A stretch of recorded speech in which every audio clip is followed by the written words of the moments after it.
दो चीजों को याद रखिए, गौदान और एकादशी। श्रीमद वल्लभाचार्य जी ने मायावत का खंडन करा था जगन्नाथपुरी में, और श्रीमद वल्लभाचार्य जी ने कहा था एकादशी मरने के बाद मत दो, एकादशी जीते जी दो। कहा था कि नहीं कहा था? जीते जी दान करिए। इसलिए जगदीश में जगन्नाथपुरी में एकादशी उल्टी लटकी हुई है। करें अपने दर्शन। जगदीश में एकादशी को उल्टा लटकाया, क्यों? क्योंकि वल्लभ ने कहा कि एकादशी जीते जी दो। कई पंडितों कहते हैं तुम्हारे दादाजी मर गए, जब 12वें का दिन होता है ना तो पंडित जी संकल्प छुड़ाते हैं, दो एकादशी। बड़े बेटे ने 5 दे दी, छोटी बहू ने 3 दे दी, उसने 2 दे दी, उसने 2 दे दी। तो क्या तुम्हारे दादाजी भिखारी थे जो तुम्हारी एकादशियां लेकर जाएंगे? और तुम कौन होते हो दादाजी को एकादशी देने वाले? तुमने कौन सा इतने पुण्य कर लिए जो तुमने एकादशी दे दी? एकादशी के दान की महत्वता श्रीमद वल्लभाचार्य जी ने कहा कि कोई व्यक्ति अगर खटिया पर सड़ रहा है, पलंग पर तड़प रहा है, हॉस्पिटल में पड़ा हुआ है, तो निवेदन है कि उसको देखने जाओ तो अपनी करी हुई एकादशी में से 2 एकादशी का दान उसको तुरंत दे दो। क्यों? तो जिससे उसको मोक्ष मिल जाए, मरने के बाद नहीं। क्योंकि मरने के बाद तो वो 10वें के दिन, गरुड़ पुराण में लिखा है 10 दिन तक जीवात्मा घर की अटारी पे रहती है। कितने दिन? 10 दिन। 10 दिन के बाद जीवात्मा चली जाती है। कहां जाती है? उसको जहां जाना है। 3 दिन में उसको भोग भोगना पड़ता है जीवात्मा को। 3 दिन नरक का भोग भोगती है, उसके बाद स्वर्ग का भोग भोगती है। 18 दिन में ये प्रोसेस पूरी हो जाती है। कितने दिन? 18 दिन। 18 दिन के बाद में उस जीवात्मा को धान के खेत में पटका जाता है। किसके खेत में? धान के, चावल के खेत में। इसलिए कहते हैं एकादशी के दिन चावल मत खाओ। कहते कि नहीं कहते? और क्या कहते हैं? द्वादशी के दिन चावल खाना जरूरी है। एकादशी का पालना करना है तो द्वादशी को चावल का 1 गिलास खाओ, तब द्वादशी को चावल खाओगे तो एकादशी लगेगी।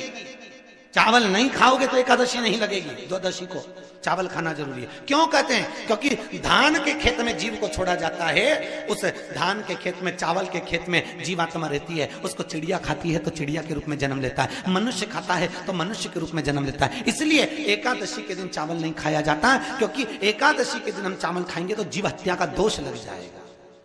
फिर कब खाना है? द्वादशी के दिन। द्वादशी के दिन क्यों खाया जाता है?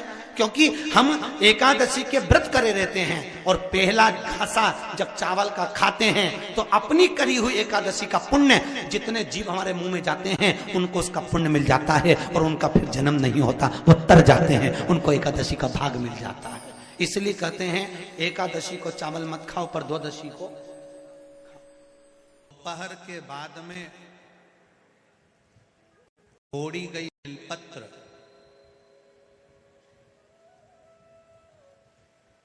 दोपहर के बाद अगर हम बेलपत्र को तोड़कर शंकर भगवान को समर्पित करते हैं तो शिव उसे स्वीकार नहीं करते।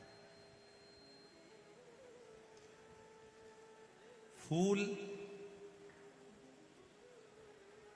सूर्य की किरण निकलती है, प्रकाश थोड़ा सा हो जाता है, थोड़ा सा उजाला हो जाए, और रात्रि सूर्य अस्त के पहले पुष्प को हम तोड़ सकते हैं, फूल हम तोड़ सकते हैं। बेलपत्र सुबह से लेकर दोपहर तक हम तोड़ सकते हैं, पर दोपहर के बाद में बेलपत्र को नहीं तोड़ा जाता।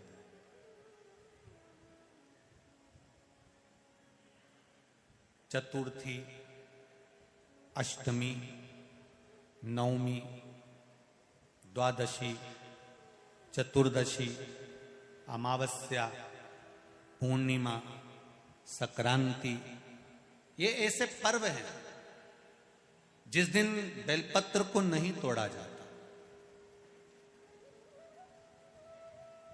चतुर्थी, अष्टमी, नवमी, द्वादशी, चतुर्दशी, अमावस्या, पूर्णिमा, संक्रांति, ये वो पर्व है जिस पर बेलपत्र को नहीं तोड़ा जाता। पुरानी बेलपत्र 1 महीने पुरानी भी रखी है। पुरानी बेलपत्र मंदिर के बाहर भी अगर निर्माल्य में उतरी हुई बेलपत्र किसी डलिया में पड़ी है, बहुत सारी बेलपत्र अगर किसी ने ले जाकर निर्माल्य को कहीं ले जाकर पटक भी दिया है मंदिर के कोने में, वहां से बेलपत्र उठा लो, उसको धो लो, साफ कर लो, वापिस ले जाकर महादेव को चढ़ा दो, वो स्वीकार कर लो।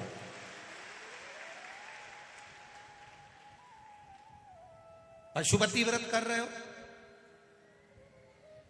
चतुर्थी पड़ गई, अष्टमी पड़ गई, द्वादशी पड़ गई। बच्चों से मत कहो कि बेलपत्र तोड़ कर लाओ, बच्चों से कहो जाओ शंकर जी के मंदिर में कहीं डलिया में कहीं एक आध दो बेलपत्र भी, एक बेलपत्र भी अगर कहीं साइड में पड़ी हो उसको उठा लाओ, धो बाबा के थाली में रख लो और पशुपति व्रत पर भी चढ़ा दो। दोपहर के बाद में पूजन करने जा रहे हो, बेलपत्र दोपहर के बाद ना तोड़वाइए।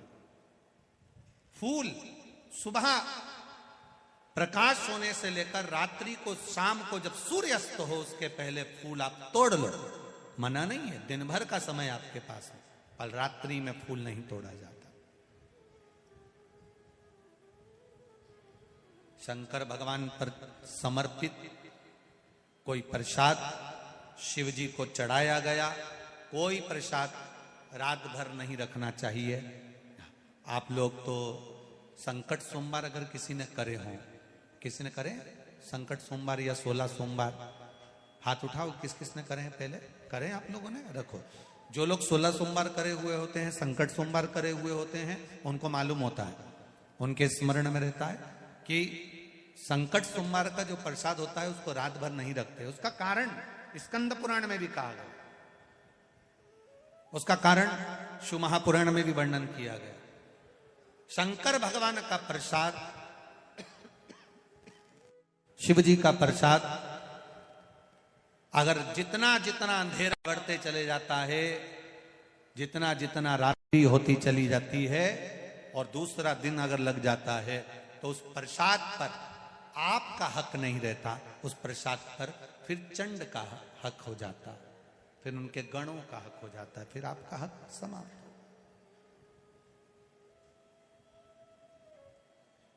तीसरी बात का स्मरण करिएगा, एक तो बेलपत्र दोपहर के बाद न तोड़िए, दूसरा पुष्प रात में न तोड़िए, तीसरा चतुर्थी, अष्टमी, नवमी, द्वादशी, अमावस्या, पूर्णिमा, चतुर्दशी, संक्रांति, इस पर बेलपत्र ना तोड़िए। मंदिर की चढ़ी हुई, कहीं रखी हुई, कहीं अगर निर्माल्य में भी कहीं ले जाकर पड़ी है, वो भी समर्पित कर सकते हो।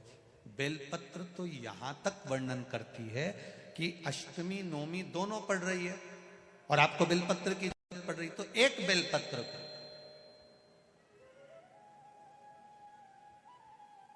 आप, एक बेलपत्र को या तो वस्त्र में संजो कर रख लो, रख सकते हो, संभाल के रख लो, ना बने तो तुम्हारी जो पाठ पढ़ने की पुस्तिका होती है, जिसको तुम भजन गा लेती हो, पढ़ लेती हो, राम रक्षा स्तोत्र, हनुमान चालीसा, गोवर्धन चालीसा, जो पढ़ लेती हो, उसी में रख लिया और वही बेलपत्र वापिस हमको प्राप्त हो गई, हमने वही शिव जी को वापिस चढ़ा दी और उससे हमको फल की अनुभूति प्राप्त हो गई।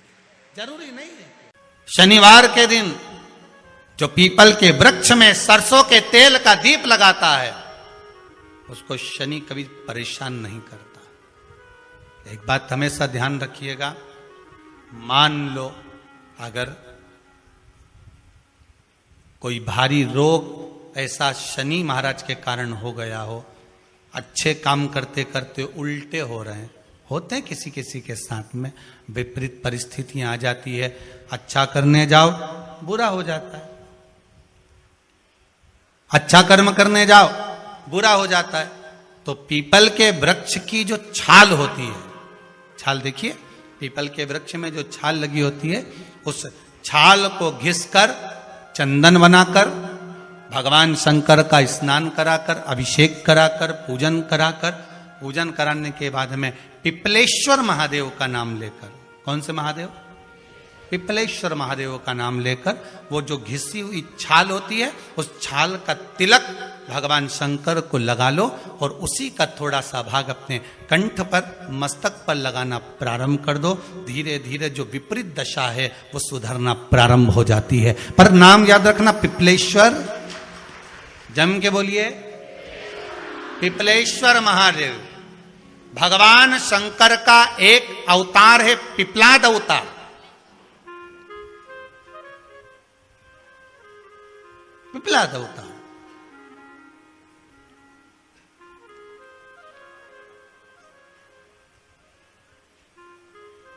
जब दधीचि ऋषि की अस्थियां चली गई, उनकी धर्मपत्नी सुवाच ने देखा मेरे पति को मार दिया गया, मेरे पति की अस्थियां ले गए राक्षसों का संहार करने के लिए, उनकी अस्थियां लेकर चले गए, मेरा पति चले गया। सुवाच गर्व से थी, मरना चाहती थी, प्राण छोड़ना चाहती थी। शिव जी ने देखा ये तो अग्नि के ऊपर चढ़कर अपनी देह त्याग रही। शंकर भगवान ने आकर कहा रुक जा सुवाच, रुको, तुम्हारे गर्भ में बच्चा है, तुम्हारे गर्भ में बच्चा है, वो बच्चा मर जाएगा। अब इस बच्चे को जन्म देकर भी क्या करूंगी? नहीं पिपली, तुम्हारे गर्भ में जो बच्चा है वो महाज्ञानी है, तुमने मुझसे प्रसाद के रूप में मांगा था, कहा था शिव जैसा पुत्र होना चाहिए, तो क्या तुम शंकर को नष्ट कर दोगे? मैं शंकर को जन्म दूंगी। सुवाच ने 2 पत्थर उठाए, अपने गर्भ पर मारना प्रारंभ करा, गर्भ पर मारा, बच्चे ने जन्म लिया। बच्चा 7 महीने का था। उस बच्चे को उठाकर पीपल के कोटर में रख दिया।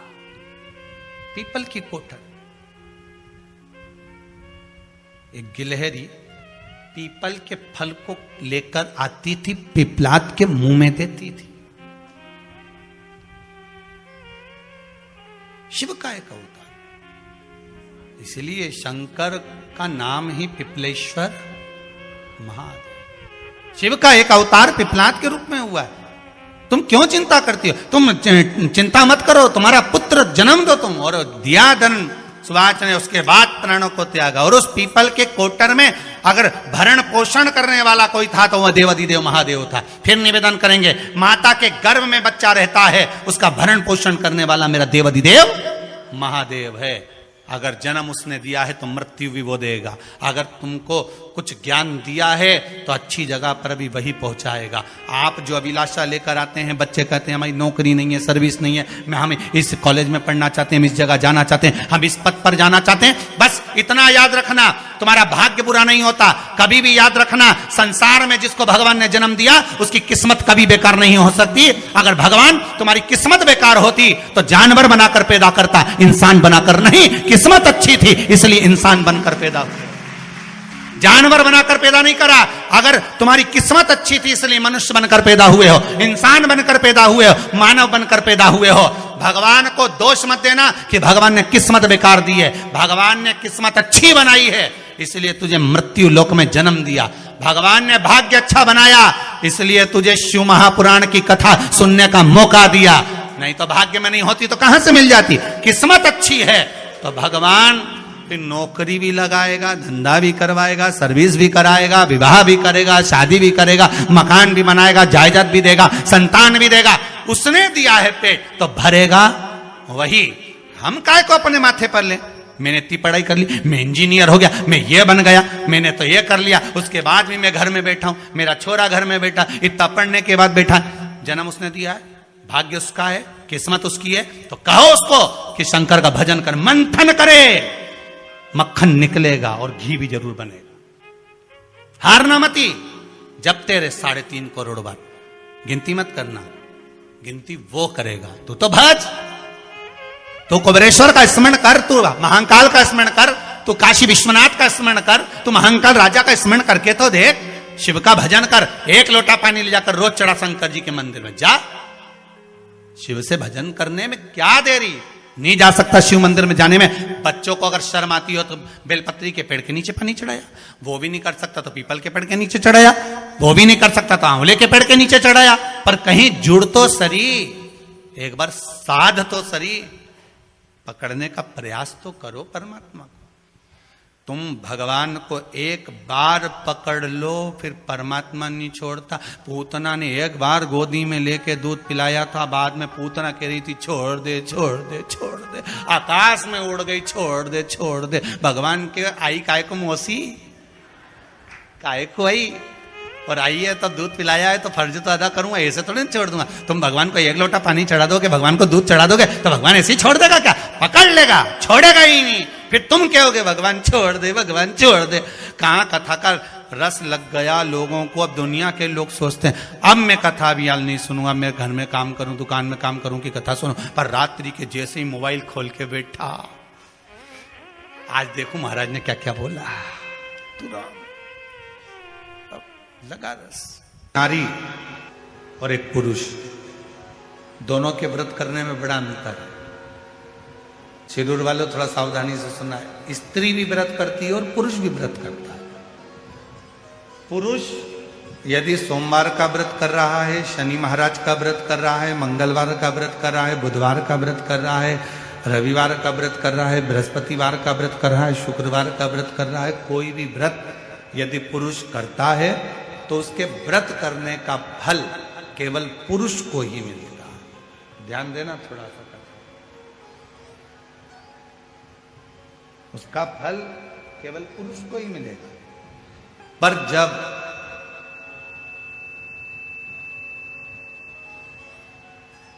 एक स्त्री अगर कोई व्रत करती है तो उसका फल केवल स्त्री को नहीं मिलता, उसके पति को भी मिलता है, उसके पिता को भी मिलता है, उसके ससुर को भी मिलता है, उसके भाई को भी मिलता है।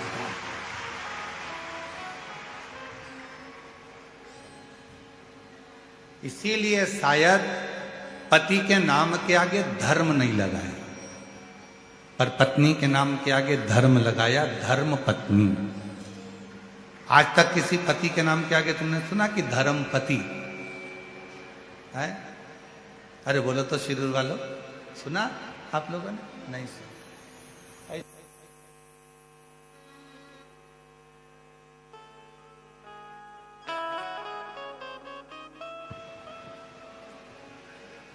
केवल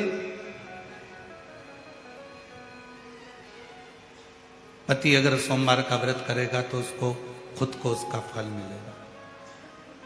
पति यदि प्रदोष का व्रत करेगा तो उसको खुद को फल मिलेगा। पति अगर मंगलवार का व्रत कर रहा है तो उसको खुद का फल मिलेगा। पर एक स्त्री, एक नारी जब कोई व्रत करती है तो उसका फल केवल उसको अकेले को नहीं मिलता, वो अपने मायके की भी 7 पीढ़ी और ससुराल की भी 7 पीढ़ी को पार सब। इसीलिए इनको कहते हैं धर्म पत्नी।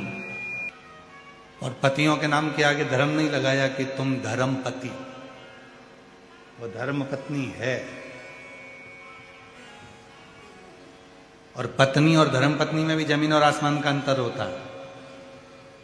पत्नी वो होती है जो पति को पतन के रास्ते पर ले जाती है। पत्नी वो होती है जो पति को कर्जे में डुबा जाती है।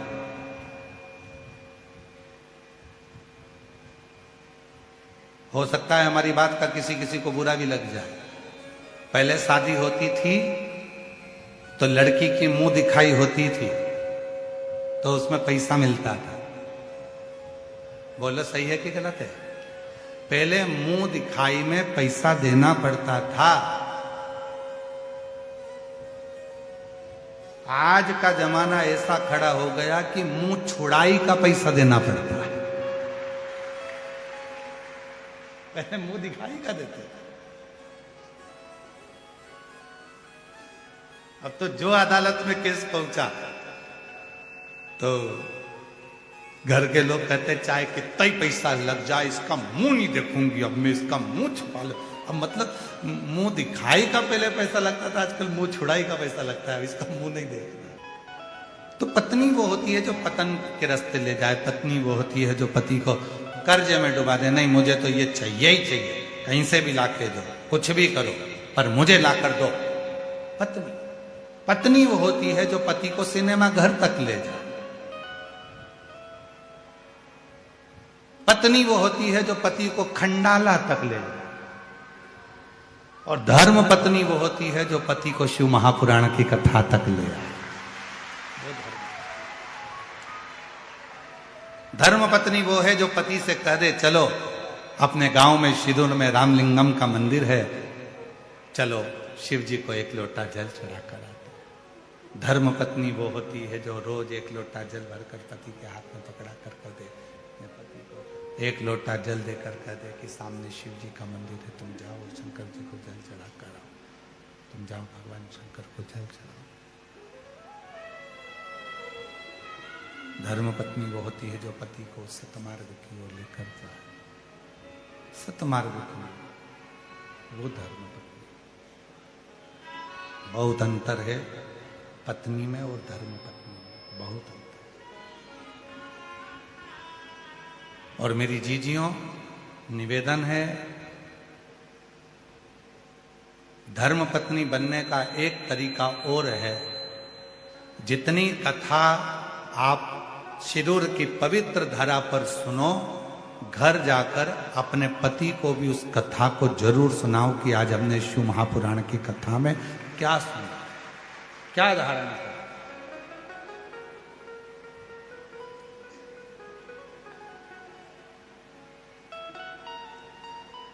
थोड़ा ना थोड़ा संवाद, भगवान शिव की चर्चा, भगवान शंकर की कथा, भगवान शिव का स्मरण, भगवान शंकर का भजन, भगवान शिव की भक्ति, भगवान शंकर का नाम जाप, भगवान शंकर का स्मरण, थोड़ा ना थोड़ा